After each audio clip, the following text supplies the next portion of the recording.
ఖరీఫ్ సీజన్లోనే రైతులకు కౌలు రైతులకు అన్నదాత సుఖీభావ పథకాన్ని అమలు చేసి 20,000 రూపాయల పెట్టుబడి సాయాన్ని తక్షణమే అందించాలని మరి కేంద్ర ప్రభుత్వం ప్రకటించినటువంటి మద్దతు ధరలు డాక్టర్ స్వామినాథన్ సిఫార్సులు అనుగుణంగా లేవు. అందుకని స్వామినాథన్ సిఫార్సులకి అనుగుణంగా అంటే సమగ్ర ఉత్పత్తి వ్యయానికి 50% కలిపి మద్దతు ధరలు ప్రకటించడంతో పాటు దాని చట్టబద్ధత కల్పించాలని మరి స్కేల్ ఆఫ్ ఫైనాన్స్ పెంచి సాగు ఖర్చులను దృష్టిలో పెట్టుకొని పంట రుణాలు రైతాంగానికి అందించాలని కౌలు రైతులకు నూతన సమగ్ర చట్టాన్ని తీసుకొచ్చి మరి రక్షణ కల్పించాలని కోరుతూ రేపు మండల కార్యాలయాల వద్ద జరుగుతున్న ధర్నాలో రైతులు కౌలు రైతులు పెద్ద ఎత్తున పాల్గొని విజయవంతం చేయాలని చెప్పి ఆంధ్రప్రదేశ్ కౌలు రైతుల సంఘం, ఆంధ్రప్రదేశ్ రైతు సంఘం పిలుపునిస్తూ ఉన్నాయి. జూన్ ప్రారంభం నుంచే ఖరీఫ్ సీజన్ ప్రారంభమవుతూ ఉంది. ఖరీఫ్లో పంటలు పండించడానికి రైతులు సన్నద్ధమవుతూ ఉన్నారు. రాష్ట్ర ప్రభుత్వం మాత్రం రైతులు సన్నద్ధమవుతున్న దశలో ప్రభుత్వం వైపు నుంచి అందించవలసినటువంటి సహాయ సహకారాలు అందించడంలో సరైనటువంటి పద్ధతి అనుసరించడం లేదు, తీవ్ర జాప్యం చేస్తూ ఉంది. గత ఏడాది అన్నదాత సుఖీభావ పథకం కింద 20,000 రూపాయలు పెట్టుబడి సాయాన్ని అందించాలి, కానీ ఇవ్వలేదు. ఈ ఏడాదైనా ఖరీఫ్ సీజన్లోనైనా ఇస్తారని చెప్పేసి రైతులు ఆశించారు, కానీ ఇంతవరకు దాని గురించి ప్రకటన చేసి చేతులు దులుపుకున్నారు.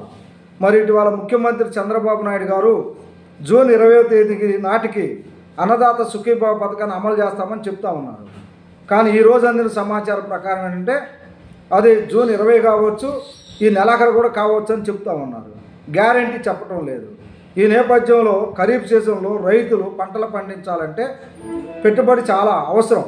మరి ఆ పెట్టుబడిని అందించే విషయంలో ప్రభుత్వం కనుక విఫలమైతే రైతులు తీవ్రమైనటువంటి ఇబ్బందులు ఎదుర్కొనే పరిస్థితి కనపడతా ఉంది. మరి ప్రతి ఏడాది విత్తనాల ధరలు, పురుగు మందుల ధరలు, ఎరువుల ధరలు, కౌలు రేట్లు, మరి పెట్టుబడి కోసం తీసుకొచ్చి అధిక వడ్డీలు తీసుకొచ్చి సాగు చేయాల్సిన పరిస్థితి కనిపిస్తూ ఉంది. మరి స్కేల్ ఆఫ్ ఫైనాన్స్ ప్రకారం అంటే సాగు ఖర్చులను దృష్టిలో పెట్టుకొని పంట రుణాలు అందించాలి. దానికి సంబంధించినటువంటి ఇంతవరకు క్రెడిట్ పాలసీని ప్రకటించలేదు. మరి స్కేల్ ఆఫ్ ఫైనాన్స్ ప్రకారం మరి పంట రుణాలు ఇవ్వాలి. మరి ఆ విషయంలో ఇంతవరకు రాష్ట్ర ప్రభుత్వం దగ్గర స్పష్టత లేదు. అందుకని తక్షణమే ఖరీఫ్ సీజన్లో రైతాంగం పంటలు పండించాలంటే మరి సాగు ఖర్చులు దృష్టిలో పెట్టుకొని స్కేల్ ఆఫ్ ఫైనాన్స్ ప్రకారం పంట రుణాలు అందించాలని చెప్పేసి డిమాండ్ చేస్తూ ఉన్నాం. మరి ఇటీవల కేంద్ర ప్రభుత్వం 14 పంటలకు మద్దతు ధర ప్రకటించింది. మరి సాగు ఖర్చులను దృష్టిలో పెట్టుకుంటే ఆ మద్దతు ధరలో కనీసం పెట్టిన పెట్టుబడి కూడా వచ్చేదానికి అవకాశం లేదు. అంతేకాకుండా డాక్టర్ స్వామినాథన్ సిఫార్సుల ప్రకారం ఆ మద్దతు ధరలు లేవు. అందుకనే రైతు సంఘాలు కోరేది ఏంటంటే డాక్టర్ స్వామినాథన్ సిఫార్సులు ప్రకారం సమగ్ర ఉత్పత్తి వ్యయానికి 50% కలిపి మద్దతు ధరలు ప్రకటించడంతో పాటు చట్టబద్ధత కల్పించాలని డిమాండ్ చేస్తూ ఉన్నాం. అత్యధిక స్థాయిలో వరి పంట సాగు అవుతుంది మన రాష్ట్రంలో. కింటాకి 69 రూపాయలు మాత్రమే పెంచి చేతులు దులుపుకున్నారు. ఇది సరైనది కాదు. ధాన్యానికి సంబంధించి కింటాకు కనీసం 3,150 రూపాయలు ధర ప్రకటించి రాబోయే ఖరీఫ్ సీజన్లో కొనుగోలు చేయాలని చెప్పేసి మేము డిమాండ్ చేస్తూ ఉన్నాం. అంతేకాకుండా మరి కౌలు రైతుల రక్షణ కోసం, కౌలు రైతుల సంక్షేమానికి ఒక సమగ్రమైనటువంటి నూతన చట్టం తీసుకొస్తామని ఎన్నికల ముందు వాగ్దానం చేసింది. సంవత్సరం నుంచి మభ్య పెడతా ఉంది. ఇంతవరకు చట్టం రాలేదు. చట్టం రాకపోతే కౌలు గుర్తింపు కార్డులు జారీ చేసే విషయంలో తీవ్రమైన జాప్యం జరుగుతూ ఉంది. మరి కేంద్ర ప్రభుత్వం కౌలు రైతులు గుర్తించట్లేదు, రాష్ట్ర ప్రభుత్వం కౌలు రైతులు గుర్తిస్తున్నామని చెప్తా ఉన్నారు. మరి అన్నదాత సుఖీభావ పథకం కౌలు రైతులకి మరి సొంత భూమి కలిగి సాగు చేసే రైతులతో పాటు ఎవరంట కౌలు రైతులు గుర్తింపు కార్డులు ఇచ్చి వాళ్ళ జాబితాని మరి తయారు చేసి ఈ క్రాప్లో నమోదు చేసి ఆ తర్వాత అన్నదాత సుఖీభావ పథకాన్ని ఇస్తామని ప్రభుత్వం చెప్తా ఉంది. దీనివల్ల సాగు చేయని వాళ్ళు మరి అన్నదాత సుఖీభావ పథకాన్ని పొందడానికి అవకాశం ఉంది. వాస్తవంగా పంటలు పండిస్తున్నటువంటి కౌలు రైతులకి, భూమి లేని కౌలు రైతులకి అందే అవకాశం చాలా తక్కువగా ఉంది. ఈ నేపథ్యంలో మరి రైతులకు ఇచ్చే సందర్భంలోనే భూమి లేని కౌలు రైతులకు కూడా అన్నదాత సుఖీభవ పథకాన్ని అమలు చేసి ఆదుకోవాలని చెప్పేసి డిమాండ్ చేస్తూ ఉన్నాం. అంతేకాకుండా మరి కౌలు రైతులకి గుర్తింపు కార్డు జారీ చేసే విషయంలో తీవ్రమైన జాప్యం జరుగుతూ ఉంది. ప్రతి ఏడాది ఏప్రిల్ మొదటి వారం నుంచే కౌలు రైతులకు గుర్తింపు కార్డులు ఇచ్చేవాళ్ళు, గ్రామ సభలు జరిపేవాళ్ళు. కానీ ఇంతవరకు 2 నెలలు పూర్తయినా ఒక కార్డు కూడా జారీ చేయలేదు. మరి గ్రామ సభలు నిర్వహించి భూ యజమాని ప్రమేయం లేకుండానే కౌలు రైతులు గుర్తించి కౌలు గుర్తింపు కార్డులు జారీ చేయాలని చెప్పేసి మేము విజ్ఞప్తి చేస్తూ ఉన్నాం. మరి పంట రుణాలకు వచ్చేసాలకే కౌలు రైతులకు అందటం లేదు. రిజర్వ్ బ్యాంక్ ఆఫ్ ఇండియా నిబంధనల ప్రకారం మనం పరిశీలిస్తే 2 లక్షల రూపాయల వరకు ఎటువంటి హామీ లేకుండా పంట రుణాలు అందజేయాలని చెప్పి చెప్తా ఉంది.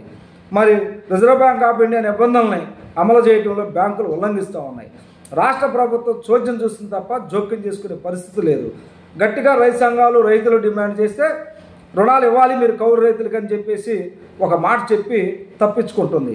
అలా కాకుండా కౌలు వ్యవసాయం ఉత్సాహంగా జరగాలంటే, మన రాష్ట్రంలో పంటలు పండాలంటే కౌలు వ్యవసాయమే కీలకంగా మారింది.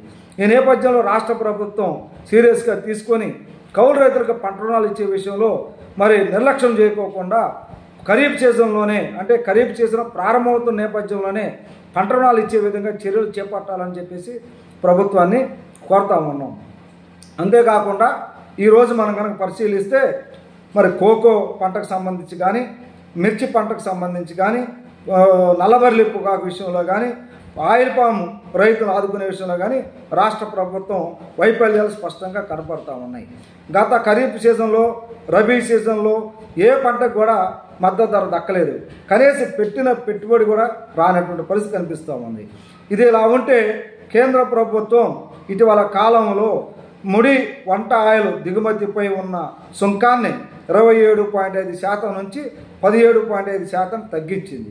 దీనివల్ల టన్ను ఆయిల్ పామ్ ధర 20,135 రూపాయల నుంచి 17,000 రూపాయలకు పడిపోయింది. అంటే టన్నుకి 3,000 రూపాయలు తగ్గిందనమాట. దీని ద్వారా ఎకరానికి 20,000 నుంచి 30,000 రూపాయలు నష్టపోతారు రైతులు. మరి దీనివల్ల ఎక్కువగా నష్టపోయేది కూడా కౌలు రైతులే.